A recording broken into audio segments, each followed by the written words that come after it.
God is often said to be intangible and unknowable, but many people believe that God has specific desires, thoughts, and preferences. And further, believers often say that these have an impact or motivate their own behavior. Now, you may have noticed, however, that even followers of the same religion and those who read the same sacred texts can come to contradictory conclusions about what God thinks or what God wants them to do. Abraham Lincoln famously noted that both sides in the U.S. Civil War read the same Bible and prayed to the same God. And likewise, those on opposite sides of the struggle for civil rights, such as the Ku Klux Klan and those protesting against them, both made religiously based arguments in their own favor. So how can this be? I'm Luke Galen, a professor of the psychology of religion, and in my recent book, A Social Cognition Perspective of the Psychology of Religion, or Why God Thinks Like You, I discuss how believers come to view God as having certain qualities, desires, and intentions, such as God wants me to do something. In psychology, we refer to these explanatory processes as making attributions. That is, they are externalized and viewed as characteristic of God because these intuitions originate from the individual's own psyche, but they're not recognized as such. So therefore, we can call these projections misattributions. How do we know this? I focus mostly on experiments in which these projected qualities are produced by known naturalistic psychological processes. So think of the well-known placebo effect. When someone has the expectation that they're taking a medication, such as an antidepressant, that will produce a specific effect. And these effects will occur even if what they're taking is just a sugar pill. So despite that person's subjective experience, we can say that this is a misattribution based on our knowledge that it's due to the placebo pill. So some factors influencing religious and spiritual attributions originate from the believer themselves, such as having a strong religious background, somebody who was raised to be a fundamentalist, for example. Likewise, some people have cognitive traits or ways of thinking that make supernatural beliefs more likely. One of these is a trait called absorption. So those who are high in absorption are more likely to generate vivid imagery and fantasies, and they believe that coincidences are meaningful. There are also properties of some situations that can influence people to make religious attributions. Events that are particularly important or ambiguous, such as receiving a cancer diagnosis, are more likely to be seen as involving God's actions. As with the placebo effect, having established an expectation or a prior assumption can influence subsequent religious attributions.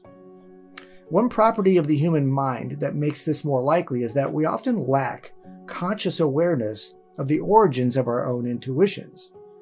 Consequently, when pressed to provide reasons for our thoughts or actions, we substitute a plausible alternative cause. We confabulate. This is similar to constructing a rationalization, when we substitute a reason that's not the real reason. For example, participants in psychology experiments can be influenced to behave in certain ways by subtle cues. This is also known as priming. But when they're later asked, well, why did you make the choices or behave the way you did? They not only are unaware of having been influenced by the manipulation, they often offer up bogus reasons for doing these things. Now, one basis for religious and spiritual experiences is that people can be influenced to attribute activities to external sources or agents. In one experiment, people were told, falsely, that a special MRI-type machine could actually influence their thoughts and actions. And sure enough, when the machine was said to be activated, the participants reported feeling a decreased sense of personal control and volition, that another source was directing their own responses.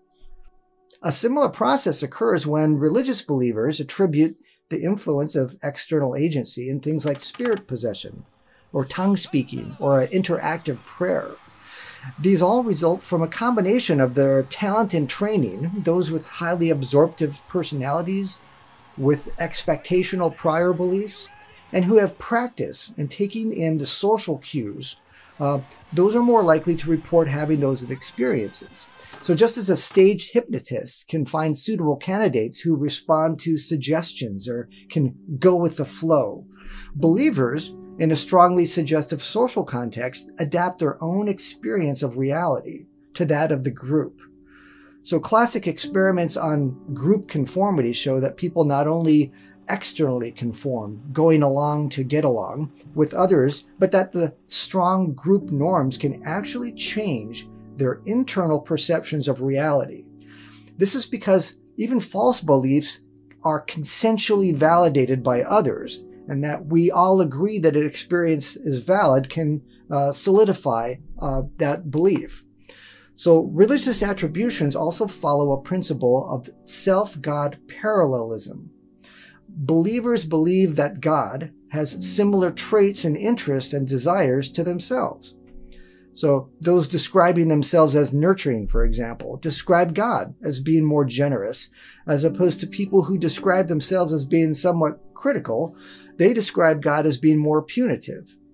Likewise, those with slightly neurotic personalities, they tend to feel anxiety about their relationship with God. Now, in theory, one could argue that that parallel resemblance is because believers are actually responding to God's qualities. However, we have evidence that the direction of the effect is projective from believer to God. Now, one example of this is how the relationship develops between children and their parents, and how that can later influence the children's image of what God is like.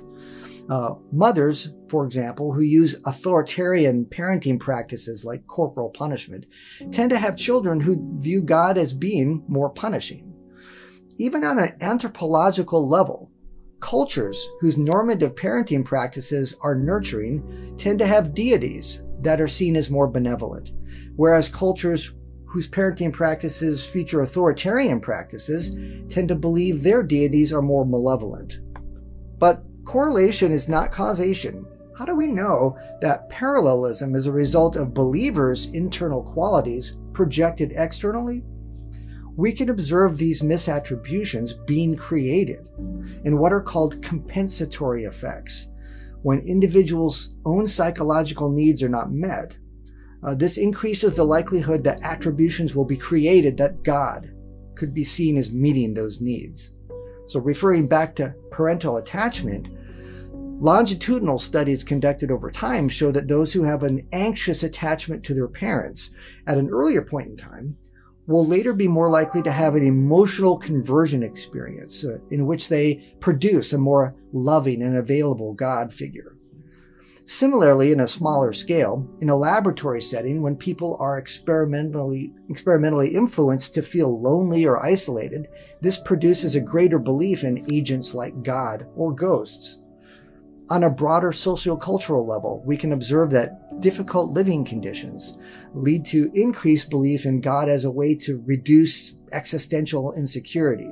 So, for example, religious belief tends to increase following conflicts like wars, in response to adverse ecological conditions like droughts or floods, in areas that are struck by earthquakes. In all these cases, when people are in a greater need, they manufacture a suitable God to assist them. Individuals' own moral views can also be projected as being the same as God's views. In experiments where individuals' social attitudes regarding an issue are subtly manipulated, they change their views of what they think God thinks of those same issues in a process called egocentric projection. Likewise, when people are asked to play an economic game in which they entrust money to a partner who fails to return that money, participants are more likely then to believe that greed is something that specifically angers God. Now, more problematically, moral projection can make increased belief in a God that approves of behavior that's actually immoral. Consider a situation in which somebody could benefit by just simply passively allowing an immoral state of affairs to continue to occur, such as keeping money from a wallet that's in the street. Those who believe in an active, intervening type of God are also more likely to see such questionable actions as being acceptable. In a series of studies by Jackson and Gray, these authors found that in situations where someone could benefit by passive immorality, they're more likely to make a justificatory attribution that something happened to benefit them because God must have wanted it for that to happen. Even researchers and scientists can sometimes misattribute an effect as being caused by a religious or spiritual source. This can occur because they haven't ruled out naturalistic or secular explanations. In the field of mental health treatment, many so-called spiritual effects are actually attributable to other mechanisms. Beneficial treatments or therapies often use interventions that consist of a blend or an amalgam of different effects. So think of practices such as yoga or meditation. They're often classified as being spiritual for historical reasons or because some of the concepts have been borrowed from spiritual traditions. But when they're actually compared to equivalent secular alternatives, such as simply focused breathing techniques or mindfulness practices, the efficacious components turn out to be the latter secular ones. Likewise, the benefits of attending religious services are often misattributed to religious content, but work by myself and others has found that similar benefits can be derived from involvement in secular group activities. So in such cases, those who attribute the effects to something special about spirituality are committing what's known as a fallacy of the composite, using a treatment with multiple components and misattributing beneficial effects to one specific component. Rather, these effects should be separated and dismantled, and the components evaluated to identify the secular mechanism. In my book, Why God Thinks Like You, I discuss in greater detail such evidence that attributions to religious and spiritual effects represent misattributions. So I conclude that believers' own self-reports of these experiences are therefore not reliable. Rather, people project their own beliefs and their needs externally, and as a result, God seems to think a lot like you do. If you'd like to support me in creating more of these types of videos, you can do so by donating to the channel through our Patreon page. This will also give you early access to videos and channel updates. You will also get access to our Discord server, where you can participate in discussions and debates with other members of our community. You can check it out by clicking the link in the video description.